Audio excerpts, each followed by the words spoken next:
This is the Ruckus and the Menace. Challenge accepted. No. Oh no! We suck again! I'm getting confused. What game are you calling? I'm calling both games! It is caught by Kelsey! Touchdown! Kansas City! There you go. There it is. There's a winner. Look at that. Say what again? Say what again? I dare you. I double dare you,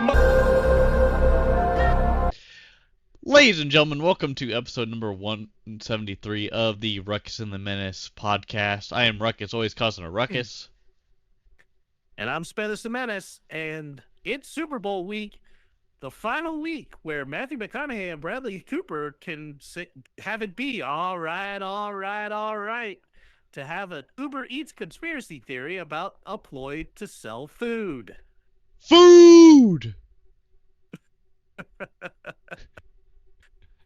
How are you doing, Spenace? I had to do it. I mean, I'm doing all right. I mean, life is just kind of throwing curveballs left and right at. Not even a knuckleball? I mean, some things with it kind of dance around with no spin, but that's exactly what a knuckleball is. So I didn't know if you got a knuckle sandwich either, but I don't know if those even coexist. no, I did not get punched in the face, so there is no knuckle sandwich eating going on here. Damn, because that's mostly what I get for this dumb shit I do. Oh my. Well, do we want to get right down to business here and talk Yes, about the sir. good, the bad, the ugly? So, the good this week. This is very historic as far as just the way the world works and just humans in general just getting shit done and doing it the right way. And it might surprise you. I saw this like probably a few days ago, or it probably really was just Monday, like early in the morning, but it was like a post that came out. Anyways, a Spanish scientist is making waves for something that actually matters. Dr. Mario Barbacid led research that found a major breakthrough against the most commonly and deadly form of pancreatic cancer. His team used a 3-drug combo that wiped out tumors in lab mice with low toxicity and no relapse. Human trials are still years away, but experts say the results are extremely promising. I think solving dilemmas with cancer, no matter how severe or what part of the cancer you got, I think that's a fucking W for the world. I mean, this is at least for one of them, and pancreatic cancer is typically one of those ones where if you end up having a certain degree of it and it gets left untreated, you're cooked. And that's the hard part about Seems that like sometimes is that I've had family members pass away, at least to even pancreatic cancer. So I do have a family history of it. So I don't know if it will eventually affect me down the line, but if this breakthrough comes along, has success in humans with limited issues, there's always the possibility that I see the benefit, but I am not necessarily worrying about it like right off the rip right now. Yeah. I think it's also kind of insane just like over the years that like pharmaceutical companies are starting to bring out more and more of those drugs that could help you benefit compared to just the standard stuff like chemo and whatever other pills you gotta take to radiate all the bad stuff out of your system. Yeah. Like, but yeah, like it's insane because it's either that or it's like, oh, here are these symptoms, but at the same time, like that's more of just a risk that you take at that point. Just like, okay, F it, like let's see if it works, and if it benefits you more than it, if it if the pros outweigh the cons, it's probably a good thing. But Yeah. I'm not a doctor. Oh yeah, we're not doctors at all, but it's something that definitely is. It's becoming something that matters. And Ruckus, the bad goes simply like this. Okay, Take it so away. for reference here, we're talking about the average NFL fan when it comes to the refs. Whether you're a diehard Chiefs fan like me that wanted the Broncos to lose the AFC Championship, or someone that is literally drunk watching the game and they see some blatant shit happen and the refs don't call it, you're going to get some lip from NFL fans. And now I somewhat understand why people boo Roger Goodell. But, anyways, my favorite song from Godsmack is Straight Outta Line from the Faceless album that was uh, probably relevant whenever I was in elementary school but just didn't know it yet. Or even earlier than that, probably when my dad still didn't think that I was an idea, which that's fine. That's the past. But anyways, we think that Roger Goodell is straight out of line, and I can't find a reason why he would lie to me. And then, yeah, I was trying my best to not just like do a screamo impression or try to uh, make fun of heavy metal because Godsmack is where it's at. But yeah, Roger Goodell, he's probably got more He's probably on more NFL fans' crap lists right now. Anyways, go ahead, spin Well, us with the for the ugly, which record, is worse. well, I was gonna add on to the bad here and say, for the record here, Straight Outta Line was on the Faceless album, which was released in 2003. So you would have been in elementary school. I would have probably been like kindergarten or first grade. Yeah, depending on the timing. Yeah, I'd have been in middle school, so it's like Also, it's relevant. if I remember correctly, they at most like places like local mom and pop shops didn't even have Godsmack, if I remember, or maybe it was like certain countries didn't have it because it was like a symbol of Satan that people thought it was. Because Yeah, at that I time, mean, like Doom was even considered bad. Like the kids that shot up in Columbine, the mom sued the company because their kid made a map of their high school on Doom, but I digress. yeah, but I'm gonna say that there were, as far as like Roger Goodell's comments and such, I think that the officials do the best with what they can, but there were a lot of things that also went horribly wrong that I don't think you really could have planned all that much for Yeah. when you really break it down into perspective. But at the same time, that is, I mean, as far as what we were talking about, like prior to recording with the Broncos Bills game, it's like, okay, I saw one pass interference call that probably shouldn't have been called because it was too similar to one that was earlier there that people thought it was, and it didn't get called. I So I think think there are consistency that issues, filter needs to but be even finer grit or there's too whatever. many gray areas. There's too many gray areas in interpretation from official to official. If you get it's almost like standardization should be the thing, but not every the problem is every single play in an NFL situation has so many moving parts that it's more fluid than anything else, and you're not going to be able to get it every time because there's so many moving parts. And that's the human error of the game. And there's too many instances where people want to try and take it out. I mean, instant replay to a degree helps, but there's also a point where if you take it that step too far, it's gonna be more hurtful than it is helpful. Did you ever watch the movie Rebound from 2005 with Martin Lawrence? I think I've seen of it, yeah, So with Late that. Carl, do you remember Late Carl where he was like the guy that was like really like taking his sweet ass Oh, time to late with figure something? calls.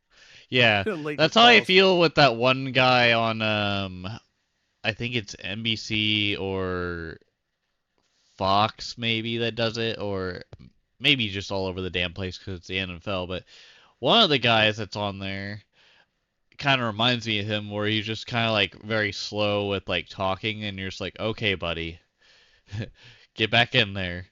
Kind of like how You don't necessarily need announcers that are like Flash from Zootopia, but at the well, same time, come with Cr- a little bit of clearness.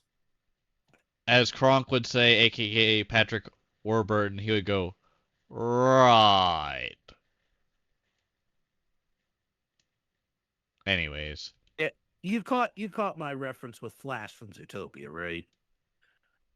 uh, sure. Did you the sloth at the DMV? Oh yeah. I didn't really know what you were talking about. I was more trying to remember what fucking movie I watched like 5 years ago that I thought was relevant. All right, so our downright ugly this week goes into a little bit of, I don't know if you maybe call it like like this may be the most political that we're gonna get, or anything of certain types of things that of in this side. Honestly, at this point with the Epstein files, it's all black. Yeah, It's all I mean, redacted. yeah, at this point, but also Giants co-owner Steve Tisch is being looked into by the NFL over the latest revelations over these Epstein files. I mean, numerous people have been named inside of it, and granted that this is kind of like the next great big unraveling of information, and it's a big thing, but at the same time, it's like this has come out, but then there's been enough things that have distracted us away from it. I mean, Call of Duty was the whole lobbying or for microtransactions in Call of Duty was mainly the focus for Epstein as well, but I digress. Keep going.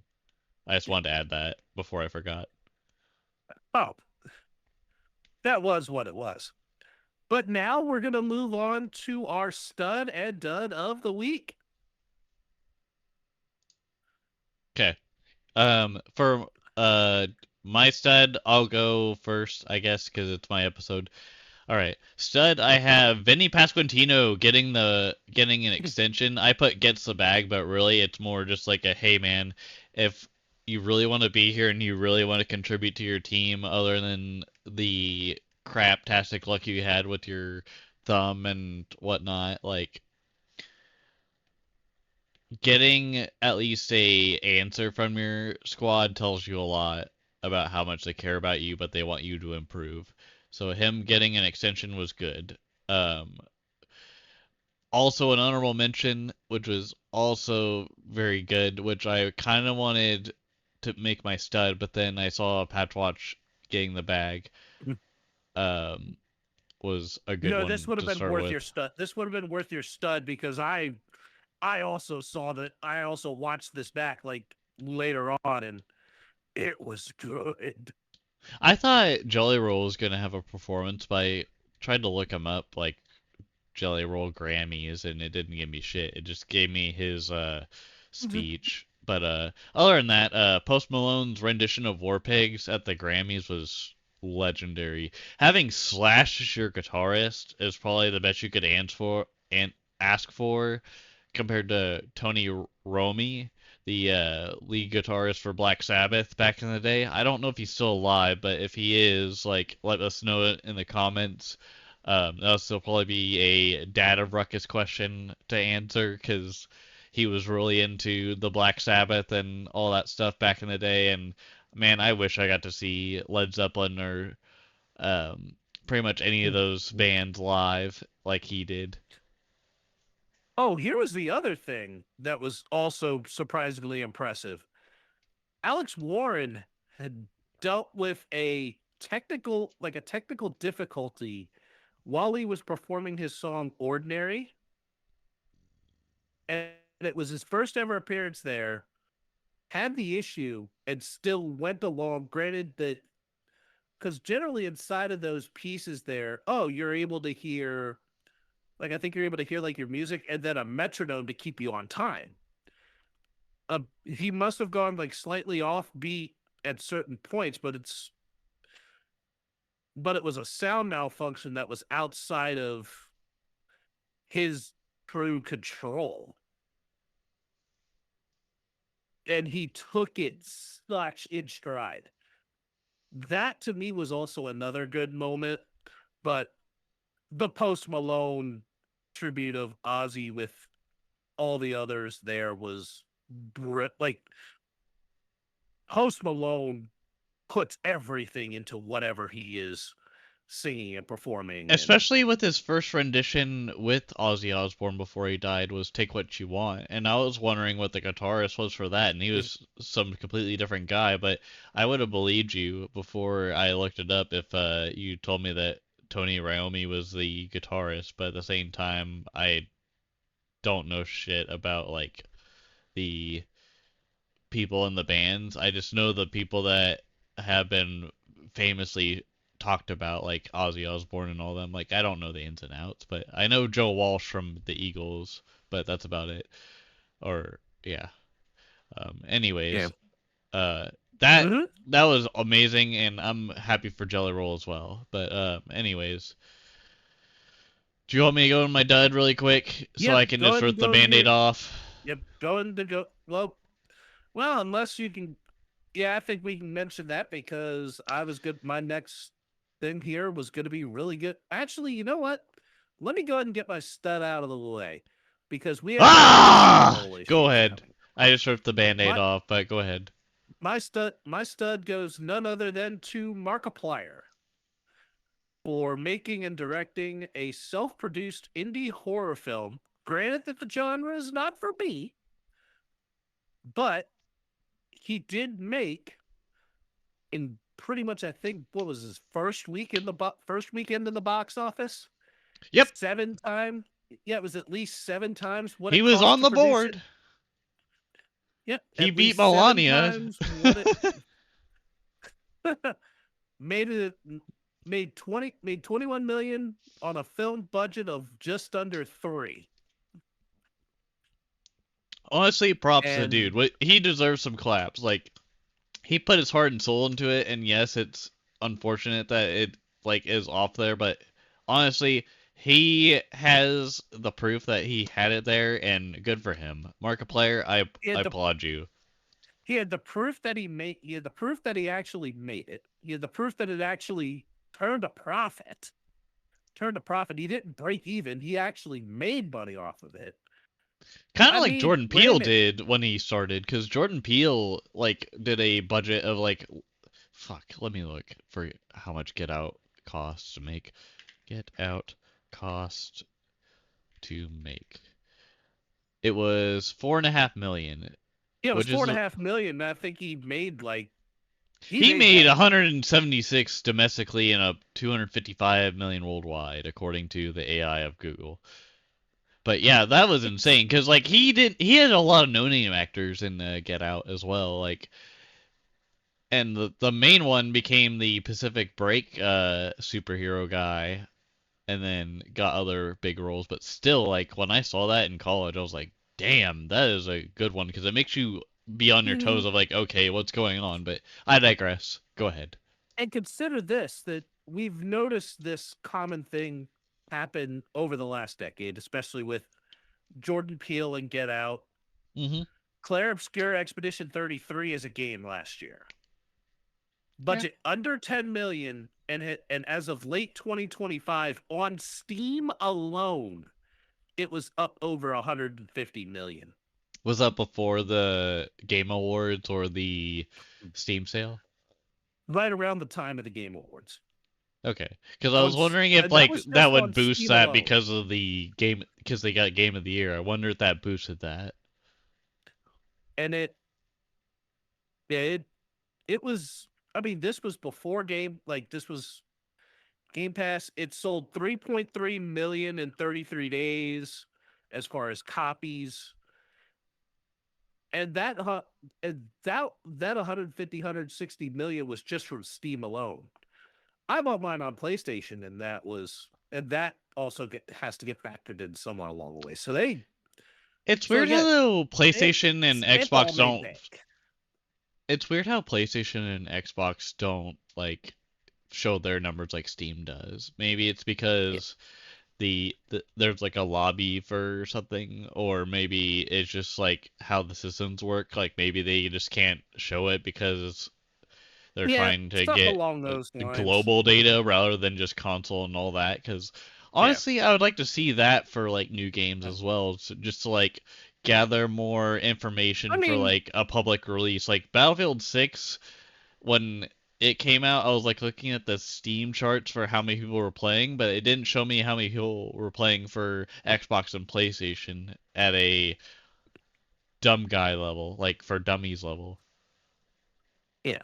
But I mean, I think it's just you might be able to find something a little more for the exclusives, but it's harder with multi-platform. All right, I'll go ready with to hit our duds? I'm gonna do mine first because yours is not over till the fat lady sings. For me, it's for my dud this week. I have Fanatics, and when you hear that, you probably think, "Ew," instead of "Ooh." Anyways, Fanatics is in the news again about quality control on NFL merchandise, and last time we talked about it, that was years ago when I was bitching about how mouse pads and other tech stuff from Linus Tech Tips was made of like barely anything and sold for high amounts of money, like $80 to whatever for like skins for your laptop or whatnot back in the day. Anyways, they are at it again in quality control of NFL merchandise, this time with it being targeted towards the quality of the Super Bowl contenders of the Patriots and Seahawks. And the issue with that is mainly that, according to Farzan Vozigan from Kansas City, he's a local reporter. Shout out to him. He said that Fanatics is facing backlash due to the quality of Patriots and Seahawks jerseys ahead of the Super Bowl. They claimed in a statement that the reason is due to both teams missing the playoffs last year and did not expect either team to come close to reaching the Super Bowl this season. Oof. All right, Spenace, you do your magic. It's a whole new season. Like, how I do don't you think skip anyone out on quality? did anyone How do you fucking skip out realize on that quality that for would something happen. that nobody would have saw coming? Well, AI is the problem, right? They thought in the algorithm, like, oh, the odds of this or that are happening. Maybe there's something that goes along the lines of that. Maybe the algorithm is more read only, and the betting scheme just says, screw it, we're just gonna try and see. I don't know. I don't know much about the servers and how they operate, but it just feels kind of fishy. And then I'm going to go right into my dud here. As I look through the footage of Super Bowl Media Day, I take a look at the set and realize it's very plain. As my dud is the Super Bowl Media Day set for looking more plain than an Amish outfit. And it looked like the color from the Super Bowl 60 logo stripped away the entire coloring of this set.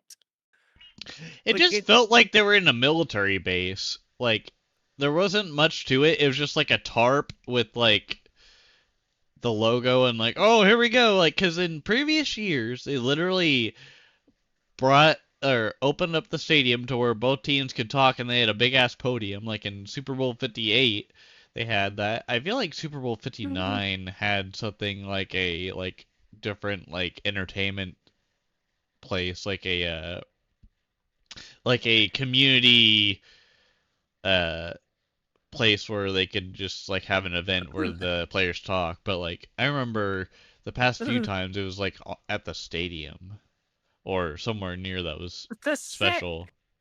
What's bad about this set is that you have it's the celebration of the 60th anniversary of the biggest game in in the NFL season. And they half-assed it. Oh, and you made the area like darker than a warehouse. Dude, it felt like they went to a middle school nearby and then put a tarp instead of a military base. I gave Roger Goodell too much credit here. And I'm going to say it's a middle school. What credit?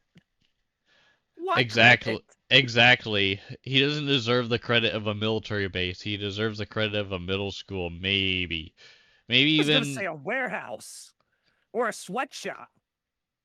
sweatshop sounds better Oh for my our god. case. Oh my gosh. I have like oh great. That was a headshot to Roger Goodell's 5 head. Something like that. Oh. I don't know where the 5 head came from, but here we are. I thought he just had Do one. do you not remember that I used that as an episode title at some point? Like Roger Goodell's 5 head or 6 head? In talking about his forehead. Probably years ago at this Oh point. yeah, it was back in our early run, but I'm calling it back to the bit. Come on, man. It's been like probably 4 or 5 years at this point. Do you expect me to learn that? Anyways, I Ruckus, digress. we're just barely over the 4 year mark. We're just barely to the Oh 4 year shit, mark. it feels like longer. God damn it. Oh, Let's just get right into it. while we're done, and while we're concluding the fact that we are roasting the NFL commissioner right now. Roasting? Whew, Oh, more like we had to extinguish it because that gas got into the fire of the charcoal. it was too hot. Dude, it fucking singed through a barrel, my guy. All right, but now we get into our NFL honors. And why don't we actually work backwards? Why don't we actually work backwards through this list and Okay. start from the bottom right and go all the way up to the Starting from the bum, now we're here. So, the most impactful new hire of the season. We kind of were really between a couple of them, and that would have been Ben Johnson or Liam Cohen. I would have put And Mike Vrabel as an honorable mention, but keep going. Yeah. But I think we both decided that the winner of this was actually Ben Johnson of the Bears. More like Ben. Do you like that? Johnson. Are you trying to insinuate that he might have been switched at birth with Kirk Cousins? Switch is a big ask there. I was just saying he probably got some charisma from Kirk Cousins back in the day. He was like, "Fuck yeah, let's add some hype into the locker room with the Bears." So that's why I put that. Cause like, hell yeah, if Ben Johnson's like You're the making pants it of sound the like as if Kirk Cousins is Ben Johnson who found Jesus. I wouldn't go that far. I'm just saying Ben Johnson brings the energy, so does Kirk Cousins. So does like anyone that's going ape shit like that in the locker room.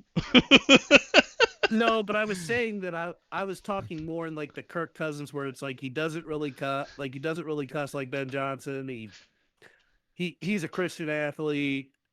That's Ben why I was Johnson saying, wore the pants for the Lions for sure, but like he is definitely the pants for the Bears for sure. I mean, he's taken over and done well.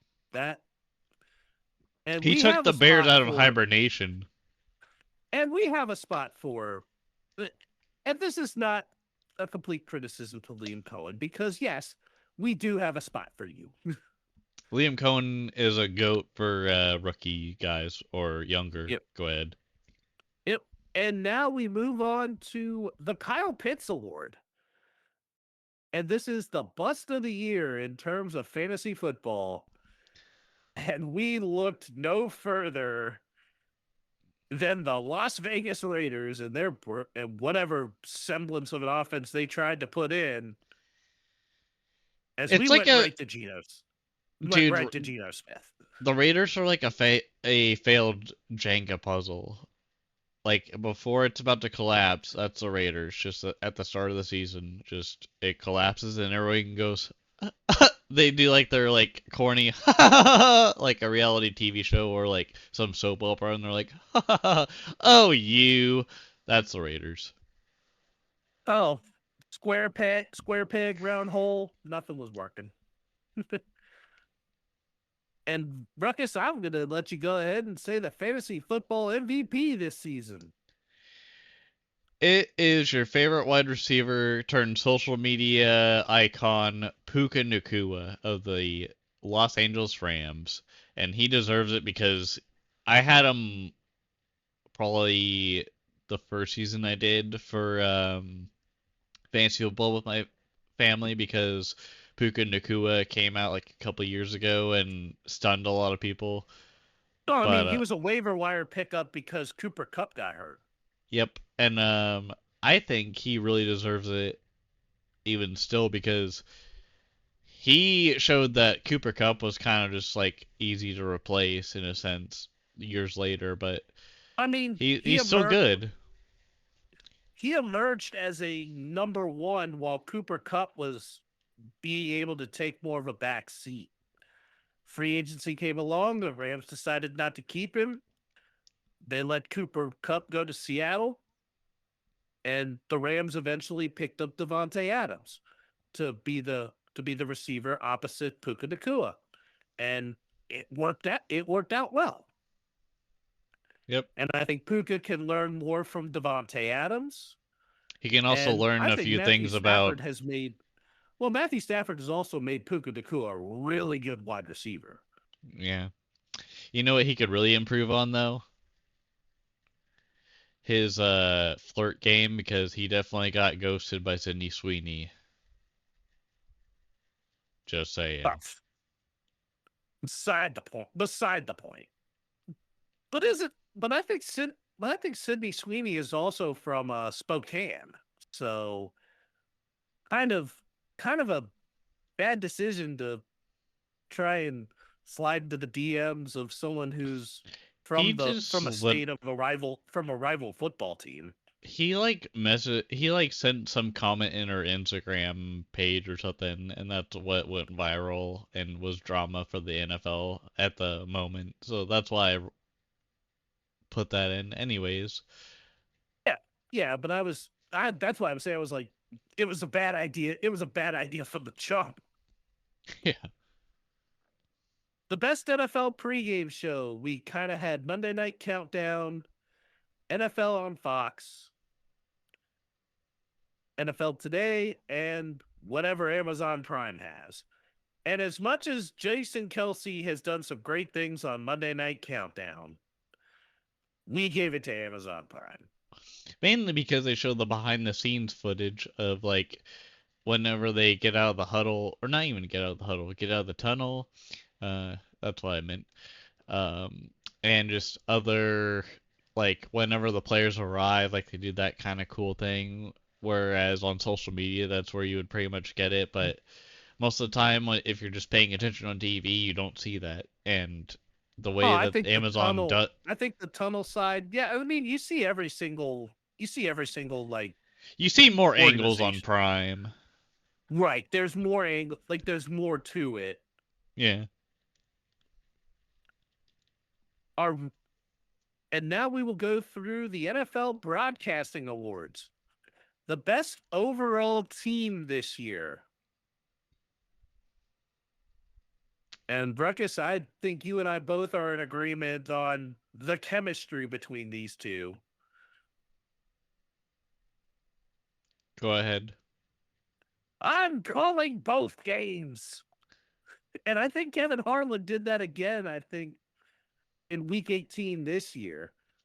As it's Kevin Harlan and Trent Green, where Kevin Harlan does this I'm calling both games type ordeal, and Trent Green is just rolled with it. I love Kevin Harlan. Or, Like, even besides, like, just football, he's really good with basketball as well oh, on yeah. Oh, TNT. Kevin Harlan across multiple sports. He's also a You local remember, of Kansas City course, guy. I was going to say, you also remember remember the one Monday Night Football game? I think it was between the Rams and 49ers where a streaker ended up getting out onto the middle of the field, and Harlan was doing this for Westwood One opposite Kurt Warner, the quarterback Kurt Warner, where Yeah, I he's know who like, Kurt Warner is. yeah. Well, I was saying that because there's two different Kurt Warners. But he's narrating the play-by-play of the streaker going down the field. And of course, in the middle of it, he's like, the guy's drunk. And there he goes. At least he's dedicated to the bit. Oh, you haven't heard that one before? That's why I was kind of like, yeah, I don't know, but Yeah, yeah. I'll have to show you that at another point in time. But it was As really spenace good. keeps talking about Kevin Harlan and the fact that I'm calling both games. All right, and our next one here, because the best broadcast team with Kevin Harlan and Trent Green, the individual play-by-play announcer of the year. Take it away, Ruckus. Joe Davis of Fox and Fox Sports, as he's covered the Dodgers for many of years, and I love how he pronounces his D's. Like, he'll talk about the Dodgers and it just feels like it just rolls off the tongue, and I just think in general Joe Davis is the future of broadcasting. He might replace Joe Oh, Buck Joe at some Davis is point. really good. Well, Joe Davis is really good. Or actually, And he already I has really, he already has replaced Joe Buck, because Joe Buck used to be on Fox and now he's on well, Fox. Kevin Burkhardt's the number one there, but I do think that Joe Davis is pretty much, I think, that the one that should be the next in line for it. I think he is over Burkhardt. Adam Levine is getting even better about it. But I Joe Davis is paired with Greg Olson, and Greg Olson is that is I think good they need to information on both sides. I think they need to add Greg Olson with Tom Brady and take out Burkhardt, because Burkhardt just feels like he's just there for the ride, but at the same time he's not adding anything to it. And I Problem think is that's a that you have problem. two different analysts. Problem is that Greg Olson and Tom Brady are the same position. Which, speaking of that, the game Why don't you just promote Greg Olson to be with Brady, rather than make it seem like it's a chore for both of them to be there? It's they both have the same role. It's the same role. It's one of those things where it's the same role, where a play-by-play person is the one who's narrating the action. Okay, that's The kind of analyst is dumb. the one who's breaking down the action. That's the roles of sport broadcasting. Like it's something that you probably, Maybe the world needs a change. Yeah, but it's a matter of which one of the two can do play-by-play. If they're both analysts, you're just getting breakdowns of everything happening rather than, which is good.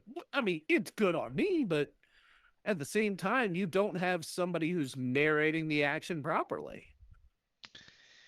And granted, our game analyst of the year, I think Greg Olson could indulge a little bit with that, be like, hey, this is happening, and then Brady could be like, oh yeah, and also get some experience there. I think it's a better mix rather than having Kevin Burkhardt, because I think Burkhardt would belong in NASCAR other than anything else. I mean, is Burkhardt really that bad?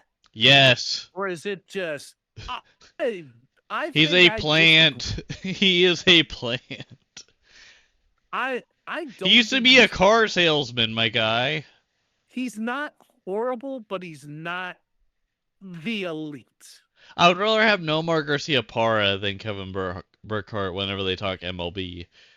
And that man has dipped his toes in everything else, and I'm just like, ew. But our game analyst of the year is Tom Brady, Yes. who has really stepped up this year. I mean, I find this being like Tom Brady has really come into his own and found the lane and did an incredible job with it. There was a point where Tony Romo had appeal, but Tony Romo no longer has it. Tom Brady has gotten all the appeal, and I think he'll find a way to keep it. Yeah, I agree, because Tom Brady at least knows what the fuck he's talking about, whereas Tony Romo, whenever he has like those what feels like fake moments where he's like, I don't know, Jim. It kind of reminds me of Chris Collinsworth, but like Chris Collinsworth is just kind of a loudmouth guy and just kind of jerks off Mahomes. But also, uh, I think Brady at least keeps it real and just kind of goes off his mind, whereas Romo's just like just feels like he's adding more fuel to the fire that needs to be there, like he's adding like actual gasoline, and he's just like, I don't know, Jim. It's like, dude, lose this act and just think it for a second. God damn it! Like, you have Jim Nance, one of the better reporters that is better than you at your own job than anyone else. Like, come on.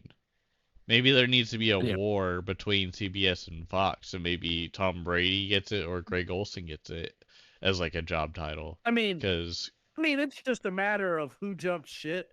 Like, you either have that or you eventually have Tony Romo get fought. Like, I don't know if they'll lose Tony Romo at some point. But if it gets bad enough, then sure. Yeah, I mean, if it gets bad enough, but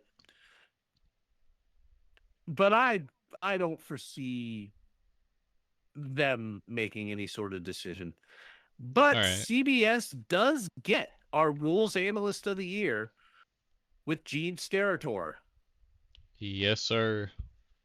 He just seems like he knows what he's doing compared to the other refs that maybe talked to with the NBC and Fox for sure. I mean, he's great at explaining rules to the point that he's very similar to an Ed Hockley. He is super chill about it too. Like, it's not like super anxious feel or like a uncertainty. He just is just like, I don't think this is happening, and people just run with it. Steratore is basically being Ed Hockley without the biceps. And man, if you've heard some of the notable things that Ed Hockley has said, there's no foul for this. The defender was simply overpowered. Yes, Ed Hockley actually did say that at one point. There was one instance where he's like, "Yep, there are flags in the Pro Bowl. Pass interference."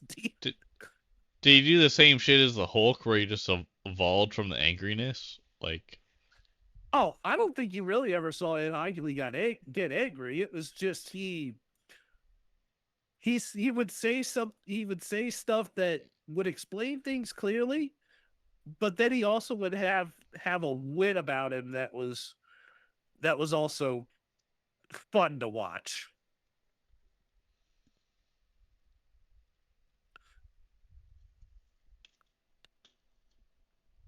And now we move on from recognizing the people in the booth to now recognizing the product on the field. Yep. And who was our critic silencer this year?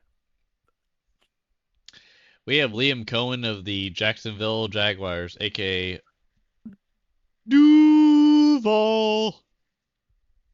But he went from basically starting it out with Duval to now he actually gets it.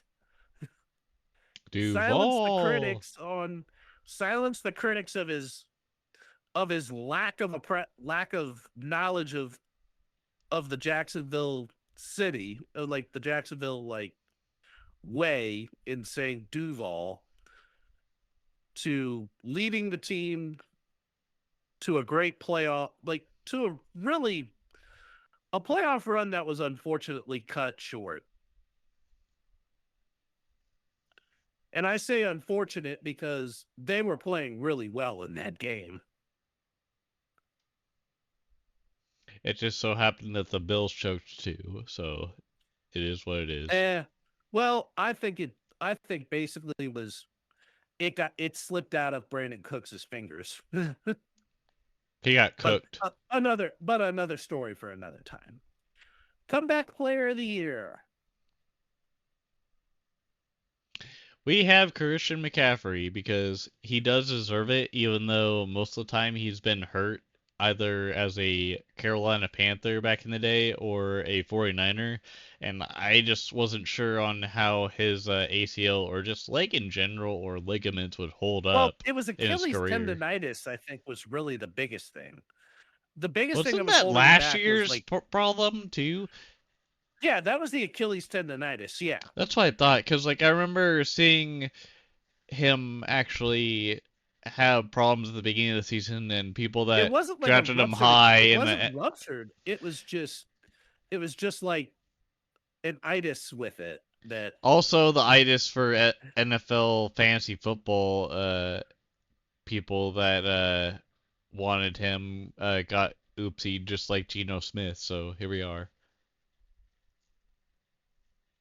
yeah, but I'm going to say that Christian McCaffrey was able to put 400 touches in a regular season and deal with no injuries. That's huge. And I think that's why he will get comeback player of the year. Assistant coach of the year. And Ruckus went one way, which is the way that we're going to have here. But I think there was at least another coach that I think I had a case for saying. Okay, I'll start brief with mine. Vance Joseph with the Broncos. I think it also helped that they had younger talent to help the Broncos defense, because before that you didn't know who the fuck was on the defensive Broncos side besides Bradley Chubb and Von Miller, which are both gone. By the way, if you didn't know, Bradley Chubb was on the Dolphins and Von Miller was recently on the Commanders. But assistant coach this time, I put Vance Joseph because they had a really good season. Like that was what they mainly relied on besides just Bo Nix doing Bo Nix shit. Like I will admit, Bo Nix had an amazing season, but it sucks the way that ended. But I was also just mad that it just felt like it was just artificial, kind of like how the Chiefs did, and that's what pissed me off the most about the Chiefs season last year, with how it ended. So that's why I give credit to the Broncos with Vance Joseph. Like, before Mahomes kicked ass and took names, he was a menace, and he proved it with the younger talent rather than going for older talent still with Von Miller and Bradley Chubb. They could have still been on there, and Randy Gregory could have been on there for a half second, but he went somewhere else. But I digress. Vance Joseph is the assistant coach for me. Go ahead, Spenace. I'll let you go. My case was for Clint Kubiak of the Seahawks because he got JSN to a level that we wouldn't have seen normally. He was the assistant coach that ultimately ended up getting hired by the Las Vegas Raiders. We'll talk about that later. But Kubiak realized that he's also the son of a Super Bowl champion head coach in Gary Kubiak. I didn't realize that, but yeah, keep going. Yeah, and And Gary Kubiak was an incredible offensive mind. And the way the Seahawks offense was able to be very complimentary with how Mike McDonald's defensive schemes that he has for the Seahawks came along. I thought Kubiak had earned that spot. But I do agree that Vance Joseph, especially with how Denver played defensively, is a legitimate contender. And our coach of the year, I've already said it, Mike McDonald, the Seahawks. I kind of agreed, but I mean, it was kind of like unexpected Yeah, just to you had a see what case would for happen. You had a case for Vrabel. And I would have But that's understood. if he actually won the damn thing. If he didn't, then it's obviously Mike McDonald. Or Mike McDonald, not Mike McDaniel. Jeez. Yep. Our rookies of the year offensively are Tedderell and McMillan of the Panthers and Carson Swessinger for the Browns. Our offensive player of the year and defensive player of the year are JSN of the Seahawks and Myles Garrett of the Browns. And Ruckus, are we both in agreement on the MVP? Yes, sir. And our MVP this year Can is I Matthew can I Stafford. can I do the pizza? Pizza. Yeah. Yeah, the one that Ruckus calls Mr. Pizza is our planned NFL MVP for the NFL honors, aka Clayton Kershaw's BFF. Mm-hmm. Yep. And we now will move on to our last remaining thing of film room. And who do we have in the Super Bowl? Bring him out, bring him out. Bum bum bum bum bum bum. Spoiler alert. We both have no faith in the Patriots apparently because the Seahawks defense is just that good. Because the Patriots do have rookie and old defensive help to help them, but I just feel like this is Sam Darnold's time, and if it isn't, then it isn't. But we'll just see. I'll probably half pay attention this Sunday while playing Arc Raiders. We'll see. Anyways, Spenace, what do you got? What's your opinions? I also have taken the Seahawks, and with that said, I had already secured the film room victory this season with 146 points going into the Super Bowl. And should I get this game here, I break 150. 150. Yep. And we now will move on to our power rankings, where we get to talk about the top 5 Super Bowls in our lifetime. Yes, I am aware that I do have 7 more Super Bowls to choose from than Ruckus. Honestly, I have I at least don't 7 mind. more. I don't mind. You've lived long enough to experience more than me, and honestly, I have biases. But I will say that for all major Super Bowls that I could have chosen, I only put 2 that were up there that you would have been probably too young to remember. All right. Do you want me to just rip the Band-Aid off and just go? Yep. Well, let's roll. Did you know that Super Bowl 54 was 6 years ago? Yes. Because I am well aware of that. It took 50 years for the Kansas City Chiefs to actually give a shit about going to the Super Bowl. And my number 1 is Super Bowl 54 because that's how it started with the dynasty. And we'll see what happens a few seasons from now, but I'm not going to count my chickens before they hatch because I already figured that shit out last year. But anyways, Super Bowl 54, with the original matchup between the Niners, and people, and even I was thinking, there's no way in hell we're gonna get through this, and then we did, and it just happened magically, and we all pissed ourselves as Kansas City Chiefs fans, being like, "Oh my God, it actually happened," and that's Super Bowl 54. Number two, I have the Kelsey Bowl, which was Super Bowl 57, between Travis Kelsey and Jason Kelsey. Jason Kelsey being on the Eagles as a center, and Travis Kelsey being as a tight end before he met Taylor Swift, by the way. Um, though Chiefs ended up winning that one, I think that was more of like a cherry on top for just the legacy of the Chiefs going forward. And then number three, I have Super Bowl 44, which was the Colts and Saints, and Madden 11 at that time was out, and that had um, No, Drew it was Brees on Madden the 10. cover. It was Madden 10. I Madden thought it 11 was. was the next year. I thought Madden 11 had Drew Brees though. Yes, that is correct. But but Super Bowl 44 was Madden 10. Okay. Anyways, Super Bowl 43 with the Colts and Saints was pretty memorable, and then I remember buying Madden NFL 11 because it had Drew Brees on the cover. Anywho, that was my number three. Number four, I had Super Bowl 58 because of the iconic start to a hellish end, which was, to be fair, for Super Bowl 58, it was mix and matched, but it showed kind of like a pattern that would rear its ugly head in Super Bowl 59, which I don't want to talk about because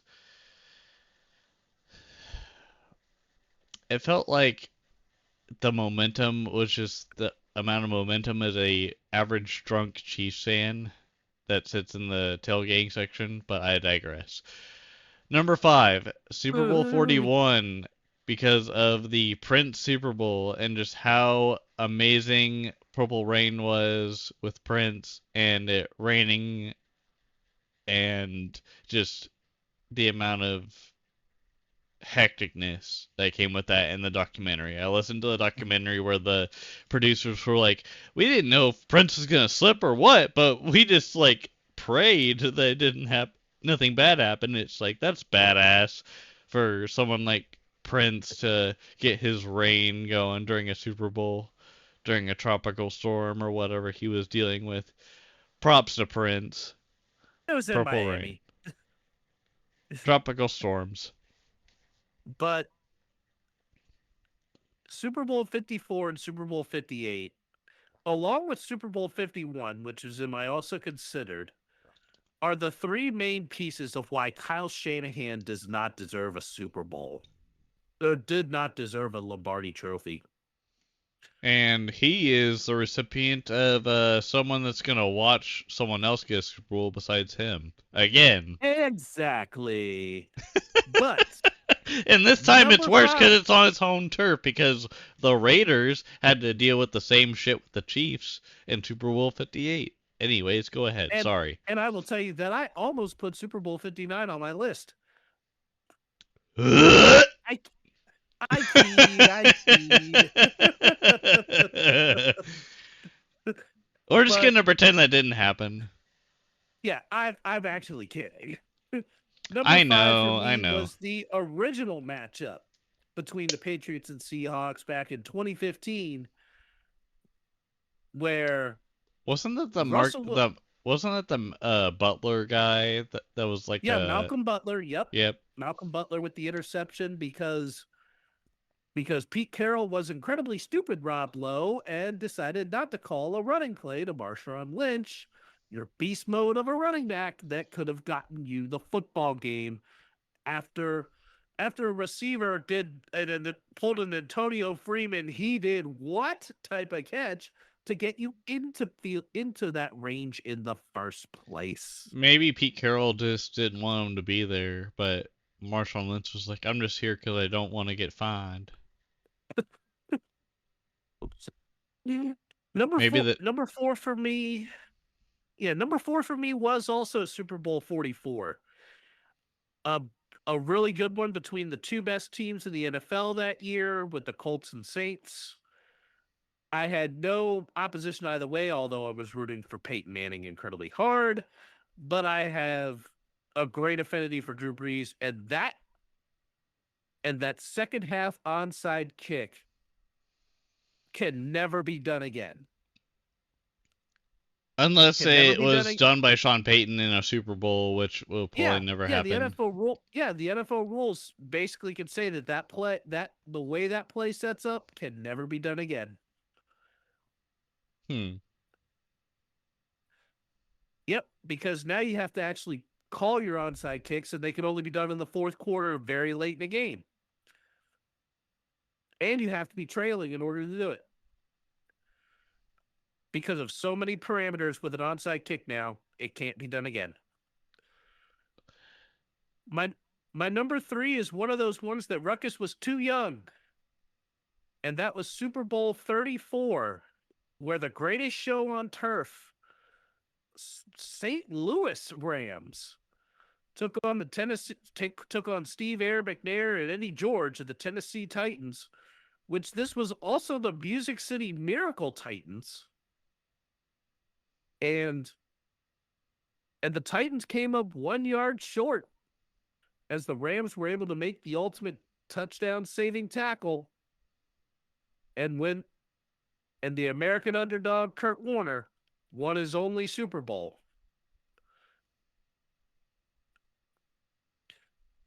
Number 2 is another one that Ruckus was in diapers. And that is Super Bowl 32. I don't think I even learned how to go into a toilet and actually be potty trained. So go ahead. I just said you were in diapers for this one because it was 1998 between the Denver Broncos and Green Bay Packers, the John Elway helicopter tackle, Terrell Davis having the Super Bowl MVP year, and the words, "This one's for John," was what mattered. But my number 1, I was a senior in high school when the David Tyree helmet catch ultimately led to the sinking of a perfect season from the Spygate New England Patriots, as Super Bowl 42 was number 1 on my list, as that was, I think, the greatest Super Bowl ever played in my lifetime. I think that was the best overhyped Super Bowl as far as just like. No, overhyped. Okay, I say overhyped because when I was a kid, when I saw it, I was like, oh my god, this is cool. And it was Pats and Giants. And I was overhyped because I didn't know who the hell Tom Brady was or the Giants were. I just watched it as a young kid and I'm like, oh, these guys know business. And the way things were consumed back in the day, whereas far as TVs go, for me, it was like I watched it in my living room, and then I was like, damn, we gotta go get pizza. All right, well, we'll just go to the nearest pizza shop near us, which wasn't named Pizza Shop, but it was just like a place. And in my local area, it was, I think it was Tony's or something, but it was some shop that is no longer there anymore. But, uh, mainly, I just remember watching on the little CRT TV, like the game going on, and I was just naive, and I was just like, this is cool, just watching this, and then going back home and be like, okay, we need to see what's going on here. Like, that was peak back in the day, before I realized. It was 100%. It was 100% one of those as advertised type of games. Right. And I'm not trying to discount that game. That game was iconic. Like, I loved that game. Yeah. That's why I was saying, like, hey, man, like, it might have been overhyped for me as a kid, but. Yeah, now that you've had a chance to reflect back years later. Yeah, that was an iconic game. That catch is just something else. Honestly, both Peyton Manning, both Eli Manning, Tom Brady Super Bowls, where even the second one, where Mario Manningham makes the catch on the sideline to set him up. That was a big one, and I was a senior in college for that. Yeah. But we now move on to our color commentary, where we have our final episode of Coaching Carousel Roll Call, as the remaining coaches have been hired. And we're gonna start with the Cleveland Browns, as the Browns were the first one to make a splash, hiring former Ravens offensive coordinator Todd Monken. The key players there, I'm not even putting a quarterback down. Because we But don't know if Myles they're going to Garrett- be. We don't know if that's going to be like a. Um, I don't know if it's going to be a specific player or if they're just going to be like, okay, maybe Shadur starts, maybe he doesn't. Oh, yeah. But the key players I put down were Myles Garrett, Quinshawn Judkins, David Njoku, and Harold Fannin. And the critical point of success or failure was basically either develop a quarterback that's already there in Dylan Gabriel or Shadur Sanders and build around him, or find a quarterback that you want to be your guy. Then have the defense play complementary. But Jim Schwartz, as soon as Todd Monken got hired, and I know you saw me come with this graphic, he looked and said, "Okay, that does it. Screw you guys, I'm going home." All right, let me do it the right way. Free guys, I'm going home.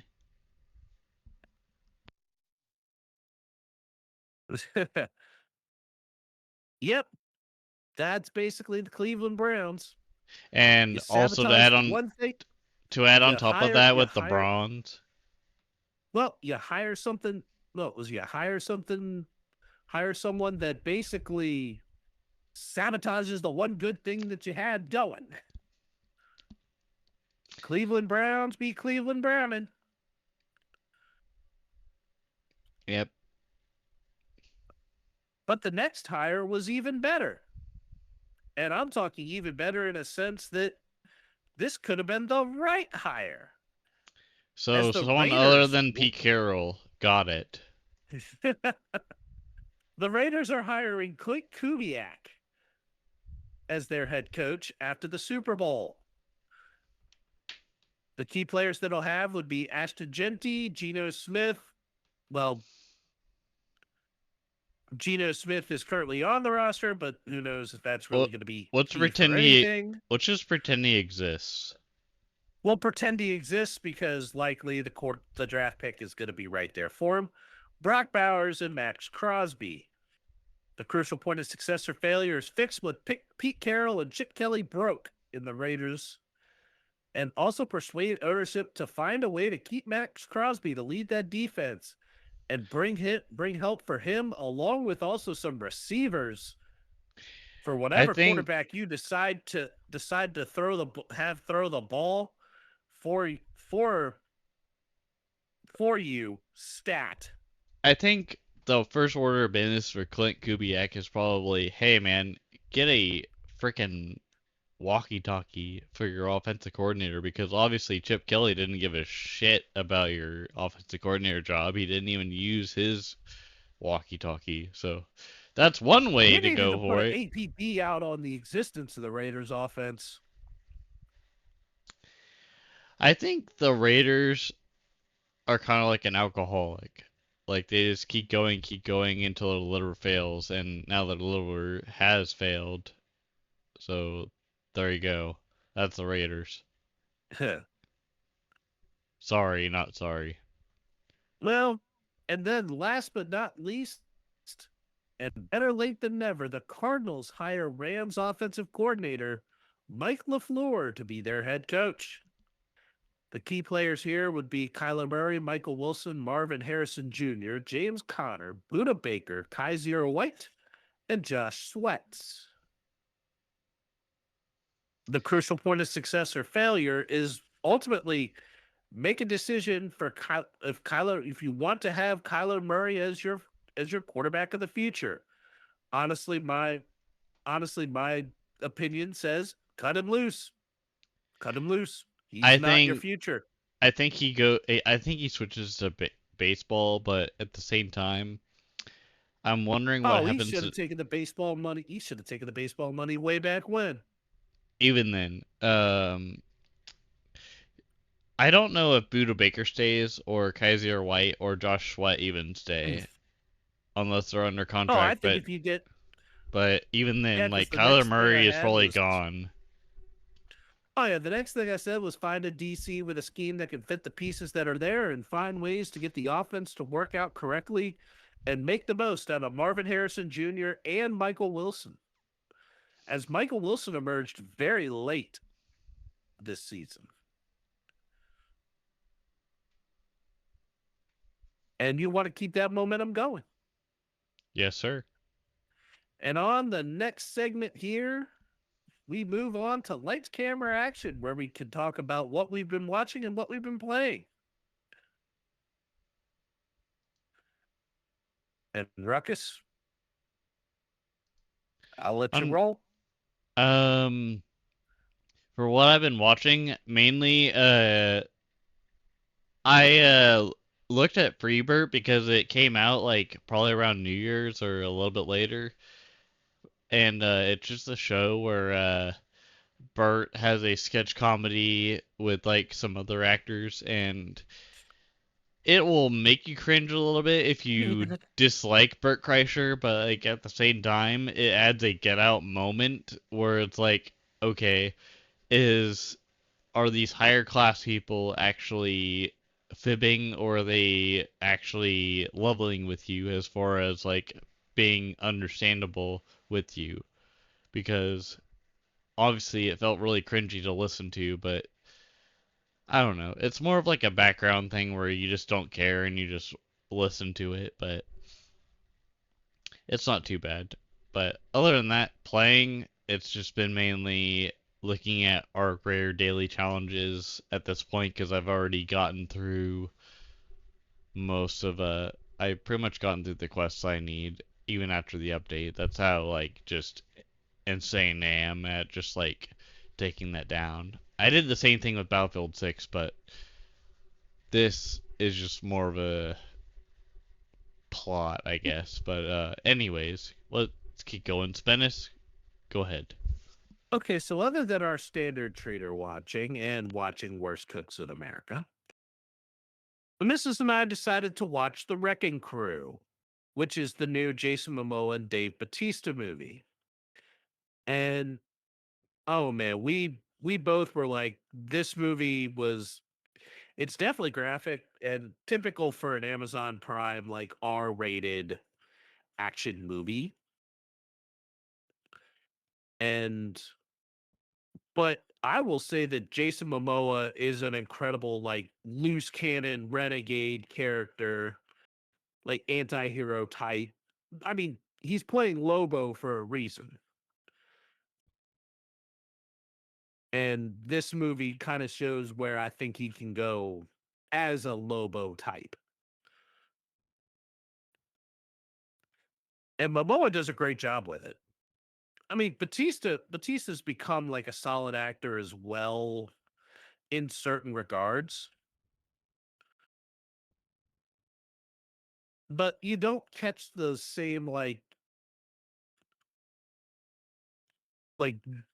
dumb humor with him as you did with Drax. I was gonna say, was he part of the RIP or Wrecking Crew? Because Oh, he was I feel like in serious movies he's not as well represented. Because I remember before Guardians of the Galaxy, he tried to do a stint while he was on uh the WWE yeah, universe while he was with full the time. WWE, yeah. Yeah. Oh, I mean, Because he was my idol back in the day. Like just seeing him just like go ape shit next to John Cena, and then having that back injury or whatever he had oh, during he was SummerSlam. yeah, he was paired with yeah, Momoa and Batista played half brothers in the movie, and the whole thing is figuring out like a conspiracy as to why their father was killed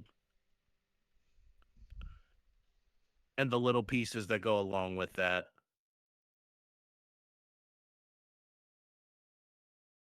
And my playing has mostly been Fire Emblem Path of Radiance, also known as Fire Emblem 9. And I've been messing around with other like little things, preparing for like new product, like really preparing for new product to kind of like something like new really hasn't hit yet. So I'm just playing like little like retro, like throwing it back a little bit. Yeah. And we're now reaching near the end of the episode, and we're rounding third and headed for home. The Winter Olympics starts this weekend in Italy. Will any of it get any playtime as you are on your watching time over the next couple of weeks? It has to really strike me or get memed for me to remember the Olympics as a whole, no matter if it's winter or summer. I think I might give it a look. I just have to pay attention to the schedule to figure out where I want to kind of watch. But I think I might get a little. I may get a little bit of watch time on it. The NBA trade deadline is getting bonkers, and we're 2 days away from it being completed. As James Harden has been traded to the Cavs, Jaren Jackson Jr. is going to Utah, and Nikola Vucevic is going to Boston. There's a and this is still with tomorrow and Thursday still to go. The NFLPA interim executive director says that the players union carries concern of the NFL wanting to add an 18th game. Are you kind of more in agreement with this? I really just honestly don't know how to think of that as far as, because if you think about it, the 18th game or 17th game at the time was more so used to rest the starters. But what if you have to play your starter and then play them through the wild card or whatever? That's just more of the luck of the draw. But with injuries going rampant as it seems, it just feels like you're diluting the experience just a tad bit. Not like a whole lot, Oh, but just a tad bit. oh yeah, I completely get that. So And I don't man, know MLB if was that really benefits it, but anyways, go ahead, sorry. yeah, I'm not feeling 18 games. If they do, they're gonna have to add a second bye and make everything feel longer than what it, and it already lasts a long time. Yeah. MLB The Show has dropped a gameplay trailer and unveiled some small features, including the Tokyo Dome being a playable stadium in Diamond Dynasty. Any early thoughts, or are you still gonna completely say, not for me? I think I might give it a chance, but also I think the word finally comes to mind when it comes to adding the Tokyo Dome to the game, because many a times people probably requested that or the I mean, it's a World Baseball Classic year, that or so like you're gonna get. the Field of Dreams where they had Kevin Costner. Oh my gosh, they do need to. I wish they didn't take that away last year. I was so pissed That when would they have. did because that was so fun. Like we could have used that That was for our always. That was videos. always a fun. Yeah, that was always a fun time. That and just like the older game, like the older stuff. Like don't take the old shit out of the new game. Just fucking ship it with it so that people quit bitching about it, because I love the old maps and I remember them from whenever I played the older MLB The Shows. Just give the value where it matters and we'll quit bitching about whether or not you bring a PC port to MLB The Show. Because FFS reasons, I really want to play MLB The Show on PC, but they never done it. And for optimization reasons, they put it on the Switch somehow and managed to get it to play well and not get people complaining. But if you can do that, at least put it on the PC. That's my argument there. Yep. And on that note, that'll do it for episode number 172 of the 73. Ruckus in the Oh, yeah, 173. Oh, wow. I am like college football conferences. I am just not being able to count. And let me I'm guess. Spenace. And somehow I've been able to pay attention to 173, so that's me. Anyways, we'll see you guys in the next one. 174, Ruckus and the Menace. Deuces. Hugs and pounds, everybody. Okay, we gotta figure out